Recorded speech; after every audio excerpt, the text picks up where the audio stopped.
मैं कोई संत साधु साध्वी नहीं हूँ। मैं एक नॉर्मल लड़की हूँ, नॉर्मल घर में रहती हूँ, परिवार के साथ रहती हूँ, आगे गृहस्थ जीवन पूर्ण रूप से जीना भी चाहती हूँ। वो एक कस्टमाइज बैग है और कस्टमाइज का मतलब कि आप अपनी मर्जी से बनवाते हैं, इसलिए मेरा नाम तक लिखा हुआ है उसमें कि मैंने अपना नाम कि वो एक कस्टमाइज बैग है, उसमें कहीं से भी कोई लेदर नहीं है। मैं अपनी गारंटी ले सकती हूँ पर मैं किसी कंपनी की कोई गारंटी नहीं लेती। पर मैंने ना कथा करने से पहले ना अभी और मैं आगे की भी गारंटी लेती हूँ कि मैंने कभी लेदर यूज नहीं किया, ना मैं कभी करूंगी। पर स्पिरिचुअलिटी आध्यात्मिकता का असली अर्थ है कि आप चीजें खरीद सकते हैं, चीजें आपको ना खरीदे। वो लिमिट, वो बाउंड्री आध्यात्मिकता ने मुझे हमेशा दी है कि चीजें मुझे उतना परेशान ना करे, चीजें मुझे ना खरीद ले, परिस्थितियां खुशी या दुख ना तय करे। मैं जब कुछ नहीं था तब भी हम इतने ही खुश थे। मोह माया से दूर कैसे रहना है ये सब बताती हैं और किस तरह जीवन में एक सादा जीवन जीना चाहिए ये बताती हैं। लेकिन देखा जाए तो आपके हाथ में डियोर का ब्रांडेड बैग और आपके कंधे पर गुची के स्कार्फ्स दिखे हैं, जिसे लेकर काफी ट्रोल किया जा रहा है। इस बारे में आप क्या बोलेंगे? इस बारे में 2-3 चीजें मैं कहना चाहूंगी। पहला तो जो बैग की बात है, bag is a customised bag. और जो सबसे पहली चीज लोग कह रहे हैं कि लेदर है, उसमें कहीं भी लेदर नहीं है।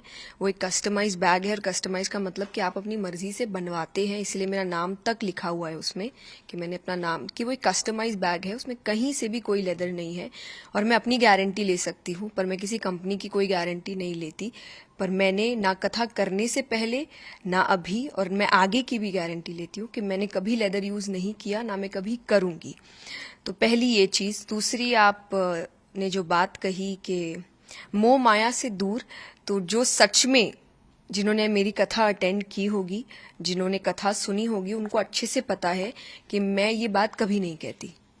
मैं हमेशा एक बात कहती हूँ और मैं आपको वो वीडियो भी जरूर दूंगी जो आप इसके साथ अटैच कर दीजिएगा कि मैं कथा में कहती हूँ कि मैं आपसे कभी नहीं कह रही कि आप पैसे मत कमाइए, अरे सब मोह माया है, सब त्याग दो। हमने नहीं त्यागा तो हम आपको कैसे बोले? So I have been very clear day one से कि पहला, मैं कोई संत साधु साध्वी नहीं हूँ। मैं एक नॉर्मल लड़की हूँ, नॉर्मल घर में रहती हूँ, परिवार के साथ रहती हूँ, आगे गृहस्थ जीवन पूर्ण रूप से जीना भी चाहती हूँ। परिवार है, दोस्त है, रिश्तेदार है, जब खुशखबरी आती है तो हम सेलिब्रेट करते हैं, एंजॉय भी करते हैं, परिवार के साथ बाहर घूमने भी जाते हैं, यानी एक नॉर्मल लाइफ जीते हैं। और ये मैंने हमेशा से क्लियर रखा है। मैंने कभी नहीं बोला मैं साधु या संत साध्वी हूं या मैंने वैराग्य ले लिया है या किसी को लेना चाहिए। यहां तक कि मैं यूथ से कहती हूं कि आप मेहनत करिए, कमाइए, अपने आप को एक अच्छा जीवन दीजिए, अपने परिवार को अच्छा जीवन दीजिए, अपने सपने पूरे करिए। तो जिन्होंने सुना होगा उनको पता है कि मैंने ये बात बोली नहीं तो शायद मेरा जीवन कोई शौक नहीं है कि अरे इन्होंने ऐसा क्यों कहा, हमें तो त्यागने को कहती है। मैंने किसी को त्यागने को नहीं कहा। आप जैसे ऑलवेज देखा गया कि अब मेटेरियलिज्म्स की बात करती है, लेकिन एक ब्रांड को यूज करना, अलग अलग ब्रांड को यूज करना, जो कि ट्रोलर्स भी आपने देखा ही होगा सोशल मीडिया पे किस तरह से बोल रहे हैं। तो क्या ऐसा है कि आप वाकई ही ब्रांड्स यूज करते हो? ब्रांड्स, कोई ब्रांड्स देख के यूज नहीं करता। आप कहीं जाते हैं, आपको कुछ पसंद आता है, आप वो खरीदना चाहते हैं। आप अगर आज कई यूथ को देखेंगे, कुछ कहते हैं अरे मुझे वो जूता खरीदना है, मुझे बड़ा पसंद आया था, मुझे ये कपड़ा खरीदना है, मुझे बड़ा पसंद आया था। अगेन आई विल से, मैंने जैसा कहा, मैं भी आप जैसी ही हूँ कि अगर मैं कुछ काम कर रही हूँ और उसके बदले मुझे अगर कभी कोई चीज अच्छी लग जा रही है, हाँ मेरे कुछ प्रिंसिपल्स है जिसमें से एक ये है कि मैं लेदर यूज नहीं करती, कभी नहीं किया, तो मेरे कोई सामान में है भी नहीं। लेकिन अगर मुझे कोई चीज पसंद आई है तो मैं उसको खरीदती हूँ। अगर मुझे लग रहा है कि मैं खरीद सकती हूँ तो मैं जरूर उसे, और मेरे लिए नहीं, अपने परिवार के लिए भी, अपने दोस्तों के लिए भी। अगेन आई विल से, जो मैंने आपको भी कहा कि मेहनत करिए, कमाइए, ताकि अपने परिवार को, अपने आसपास वालों को और खुद को एक अच्छा आरामदायक जीवन दे सके। लेकिन उसके साथ मेरा कनेक्शन हमेशा एक चीज से रहा, क्योंकि व्हाट आई हैव लर्न, जब गीता जी की भी हम बात करते हैं कि दुनिया का सबसे बड़ा आध्यात्मिक ज्ञान है भगवद गीता, पर दिया उस व्यक्ति को जा रहा है जो आगे जाके राजा बनेगा। भगवान ने अर्जुन से नहीं कहा था कि वो अपना ऐश्वर्य त्याग दे, वो जंगल चले जाए, वो वैराग्य ले ले। भगवान ने कहीं भी नहीं कहा। भगवान ने कहा अपना कर्म करते रहो। अब एक राजा है, क्या वो सोने के जेवर नहीं पहनते थे? क्या वो मुकुट नहीं पहनते थे? पर स्पिरिचुअलिटी, आध्यात्मिकता का असली अर्थ है कि आप चीजें खरीद सकते हैं, चीजें आपको ना खरीदे। वो लिमिट, वो बाउंड्री आध्यात्मिकता ने मुझे हमेशा दी है कि चीजें मुझे उतना परेशान ना करे, चीजें मुझे ना खरीद ले, परिस्थितियां खुशी या दुख ना तय करे। मैं जब कुछ नहीं था तब भी हम इतने ही खुश थे। और जब भगवान की कृपा से कुछ चीजें हैं तब भी हम उतने ही खुश हैं। चीजों से खुशी नहीं आती, पर एक आरामदायक जीवन आता है, जो सीख मैं आपको कथा में देती हूँ। तो अगर रियल में आप मेरी बात सुन के कहेंगे कि अरे ये हमें ये कहते, तो मैंने तो आपको मेहनत करने और पैसे कमाने कहा है, तो प्लीज आप वो करिए rather than just trolling someone else। जैसे अगर अभी आपने ट्रोलिंग की बात की, तो वो ब्रांडेड बैग आपने कहा कि उसमें कहीं भी लेदर नहीं है, लेकिन ट्रोलिंग शुरू हुई है क्योंकि उसमें एक ब्रांड का नाम दिखाई दे। मुझे देखिए, मुझे नहीं पता ये, क्योंकि ये बैग बहुत सालों से है मेरे पास, अभी नहीं है। सो मुझे नहीं लगता कि ये अभी की कोई बात है। Whether it is some agenda, whether it is some paid PR, negative publicity, कौन कर रहा है, क्यों कर रहा है, मुझे नहीं पता, क्योंकि ये बहुत पहले से है, बहुत पहले से। और यहाँ तक कि ऐसा नहीं पहली बार दिखा है, मैंने कई बार खुद पिक्चर्स अपलोड की। जब मैं एयरपोर्ट पे होती हूँ तो आप कई बार अपलोड करते हैं कि अरे फ्लाइट लेट हो गई, तो आप अपने लगेज का ही फोटो अपलोड करते हैं, खुद का मैंने बहुत बार किया है। तो मुझे ऐसा लग रहा है कभी ये बात नहीं उठी, पर आज अचानक से ये बात उठना और एक ही बात पे बार बार जोर देना, जबकि एक स्टोरी पे भी आई हैव ऑलवेज क्लैरिफाइड कि नहीं है। लेकिन बस यही बात है कि ये वीडियो भी और वो स्टोरी भी सिर्फ उन लोगों के लिए है जो मुझे जानते हैं, जो मुझे पसंद करते हैं, जो शायद मुझ पे थोड़ा भरोसा करते हैं, और जो शायद अभी मेरे बदले पे काफी बातें इंटरनेट पे कर भी रहे हैं। तो सिर्फ उनके लिए, ताकि उनको एक विश्वास आ सके कि हाँ, हम जिस पर विश्वास करते हैं वो सही है। बाकी उनके लिए नहीं जो मुझे नहीं समझना चाहते या मुझे नहीं पसंद करते, क्योंकि जो नहीं समझना चाहते, नहीं पसंद करते, आप उनको कितना भी कह लीजिए वो नहीं पसंद करेंगे। तो मैं जबरदस्ती नहीं कर सकती, पर ये वीडियो सिर्फ उनके लिए जो प्यार करते हैं मुझसे, कि मैं आपको धोखा नहीं दूंगी। मैंने 22 साल पहले कार्य शुरू किया था। मैं इतनी बेवकूफ नहीं हूं कि मैं उस 22 साल की तपस्या, भक्ति को ऐसे जाया जाने दूंगी। तो कथा करने से पहले भी मैंने ऐसी चीजें यूज नहीं की थी, कथा करते वक्त भी, और आगे की अपनी तो गारंटी दे सकती हूं कि मैं नहीं करूंगी। So it is purely a customised fabric based bag.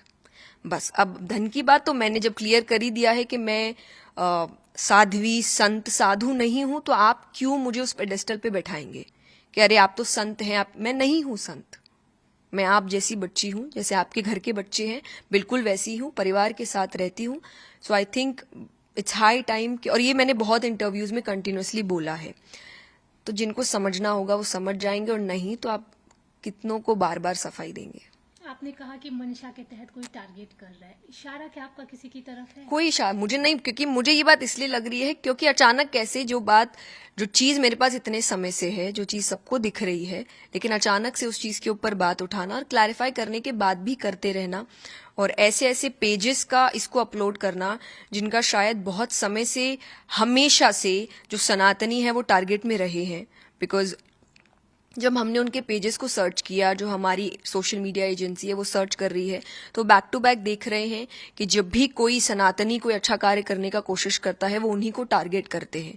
वो जानबूझ के ऐसी चीजें उठा के लाते हैं जो उनके काम से जुड़ी नहीं है, कि वो क्या बोलते हैं, वो कितने लोगों तक अपनी बात पहुंचाते हैं, भगवान की बात पहुंचाते हैं, वो उनका क्वेश्चनिंग नहीं है। पर पर्सनल लाइफ में क्या है, वो ज्यादा उनका क्वेश्चनिंग होता है। और सिर्फ मेरा नहीं, जो भी सनातन धर्म को अच्छा काम करने की कोशिश कर रहे हैं। So in numerous pages have uploaded जिनका कोई लेना देना नहीं है स्पिरिचुअलिटी से, they have uploaded things on spirituality, जिनका इनसे पहले शायद अगर पोस्ट देखा जाए तो आई वुड से ऐसे पोस्ट हैं जो सोसाइटी को एक्चुअली खराब करने का काम करते हैं। पर अचानक से now they have changed, and उनको सोसाइटी बेहतर करने पर काम करना है। सो अगेन इसीलिए मैंने कहा कि मैं उन लोगों को नहीं समझा सकती, और उनके लिए ये वीडियो है भी नहीं। ये सिर्फ उनके लिए है जो समझना चाहते हैं, ये उनके लिए है जो मुझे प्यार करते हैं, जो मुझ पे विश्वास करते हैं। तो आप विश्वास करिए, मैंने आपका विश्वास नहीं तोड़ा है। अब मैम आपके लिए एक ये भी बोला जा रहा है कि आपने एयरपोर्ट रिलेटेड एक वीडियो था जो कि अपलोड करके फिर उसको डिलीट कर दिया। नहीं जी नहीं, मैंने पहली बात तो खुद डिलीट क्यों करूंगी, मैंने अपलोड ही नहीं किया था। तो हम चंडीगढ़ में थे, बीपराग जी ने, एक बहुत अच्छे कथाकार है इंद्रेश जी, उनकी कथा कराई थी और हमें निमंत्रण भेजा था कि हम भी उस कथा में एक हिस्सा बने, और मैं उसी कथा को सुनने के लिए गई हुई थी। और मैं वापस आ रही थी तो एयरपोर्ट पे कोई एक व्यक्ति खड़ा था जिसने वीडियो बनाया, आप देखेंगे भी अगर वीडियो में, तो मैंने उनको, वो मुझे नमस्ते शायद कर रहे थे, तो मैंने उनको स्माइल भी किया। और उन्होंने कहा मीडिया से है, तो मैंने इसलिए कोई क्वेश्चन नहीं किया और मैं चली गई। उन्होंने ही वो वीडियो अपलोड किया कि चंडीगढ़ में किशोरी जी आई हुई थी। एंड देन आई थिंक जो रिएक्शन हुआ या जो भी हुआ, उसके बाद वो डर के मारे शायद उन्होंने कुछ डिलीट कर दिया होगा। और लोग कह रहे हैं कि मैंने पहले वीडियो अपलोड किया और मैंने डिलीट किया। तो अगर आप अगेन मेरे पेज पे जाएंगे तो मेरे पेज का एक ग्रिड है, एक थीम है, और वो थीम है, पहला पोस्ट कोट्स होते हैं, दूसरा मोटिवेशनल रील्स होती है, तीसरा कथा की रील्स होती है। मैं इसके अलावा और कुछ नहीं डालती।